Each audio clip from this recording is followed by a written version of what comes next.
Gary from Aurora Music Works, and today I'm here with Tim, founding partner of AMW, to talk about the new model of Newman Guitars.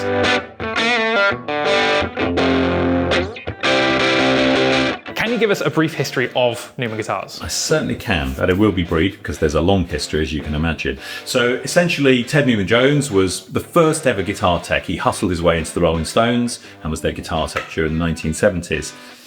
Then he started to make some guitars. In particular, he made the 5-string guitar that Keith Richards used briefly in the sort of the late 70s, early 80s. And then eventually he wanted to start into more, bigger volume of producing guitars. So Keith Richards gave him $30,000 to set up Newman Guitars in about 1978. And from there, they made guitars for some pretty famous people, Tom Petty, Bob Dylan, etc., and obviously Keith Richards. And they, like many things, it ran its course a little bit, dipped a little bit, and then a guy called Jeff Smith took it up around about 8-9 years ago in conjunction with Ted Nugent-Jones shortly before he sadly passed away. And they documented everything of Newman in terms of the shape, the logo, etc., and all the neck profiles. And Jeff is now running Newman Guitars. So yeah, that's a very brief history of Newman Guitars.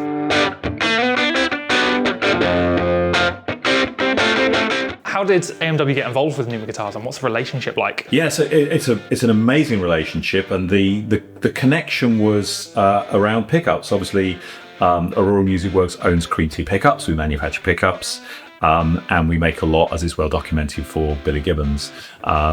Jeff from Newman Guitars wanted to put some particular pickups in a guitar for Billy Gibbons, and he was buying them just from a shop in America, and then decided, hey, well, I'll cut out the middleman and just go and ask Cream Tea if we can buy some pickups. And he did, and we did that for a little while, struck up a bit of more of a friendship and a business relationship. And he was looking to increase his manufacturing capability. The core model for Newman up to then would be to get luthiers throughout America. There's about 5 luthiers that manufacture the guitars in America, and they only make maybe 20-25 guitars a year through that model. He couldn't build and expand on it, whereas we had manufacturing capability here in the UK, so we agreed that we would be licensed to manufacture models. And during that time, as there's not 5 individuals making it, there's one consistent production line. We've streamlined it and made it more consistent. The quality is amazing. So yeah, so that's how it came about. So we're licensed, AMW are licensed to make Newman Guitars in the UK. But every week I speak to Jeff, we discuss everything from product design, launch, marketing, etc. Yeah, and you mentioned it just there, but the relationship with Jeff seems to be close. Yeah, and it's really, amazing. really good. Yeah, really good. Yeah, that's amazing.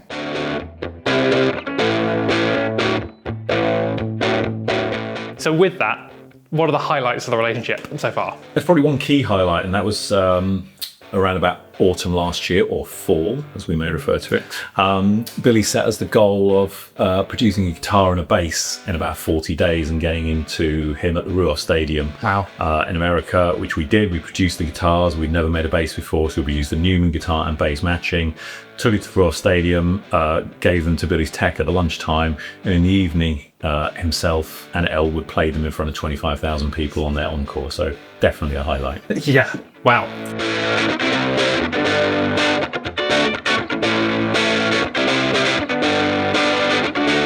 So today, speaking of this new model, you have the Torn and Frayed. Yeah. How did this come about? So through the American custom shop that Jeff still runs, he had seen some relic work by a luthier in America and had sent some parts off to him to make a T-style, in terms of pickup and bridge configuration guitar with some relicing on it, because he particularly liked the look of that. It took about 2 years for the guitar to come back off of this guy, but eventually when it did come back, Jeff was delighted with it. But given it had taken 2 years, he thought, well, I'm never likely to get one done again. And he doesn't intend to sell it. He's keeping it for himself because he loves it. So we talked about the relicing on guitars, and we said, look, we could make one here in the UK. So speaking of relicing, because it looks amazing, how did we get to this point? Okay, so relicing work is obviously it's very common with guitars nowadays, and there's good versions and bad versions. This is a really good version, and one of the key things is it's got to be nitrocellulose, and it's got to be have this crackling on it that is achieved by freezing, etc. the guitar.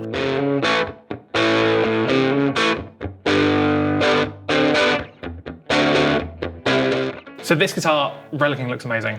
And does that lean into the name Torn and Frayed? Where did that come from? Yeah, absolutely does. As probably any Rolling Stones fan would know, it's a track from Exile on Main Street. Ted Nugent-Jones was very much involved with the Rolling Stones at that time and would have been, there with the recording, etc. And it just seemed appropriate for a guitar that is got a leaning towards Keith Richards in terms of the style of guitar he plays, and equally Torn and Frayed is a great description for Relicking. In fact, I think it's a whole lot better than Relicking. I agree. And looking at the details of that, so we have the Relicking. Is there anything special with the pickups on this guitar? Indeed there is. So, I mean, they're both Creedy pickups, which again is part of the A&W family. The bridge pickup, we used our proprietary scanner on a 57 Telecaster that one of my friends owns. This is a particular Telecaster that's not even been played since 1958. Wow. So is the mintiest Telecaster I've ever seen. So that's a scan of a 57 Tele.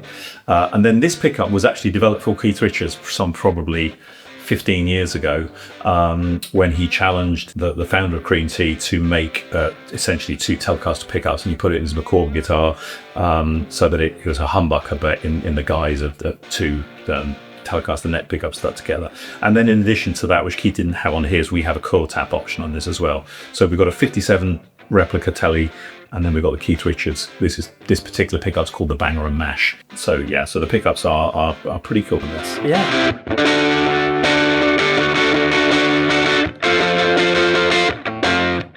And I guess most importantly, where can people buy this guitar? Okay, so we haven't gotten into any shops yet. We've only made a limited amount of these to date, but they are on the two websites you can go to, which is auroramusicworks.com, which is our overarching site, and then also newmanguitars.co.uk. So you can buy it in either of those, and then they will be in shops over the coming months. Perfect. So to see this and more, subscribe to the channel. Thanks for watching.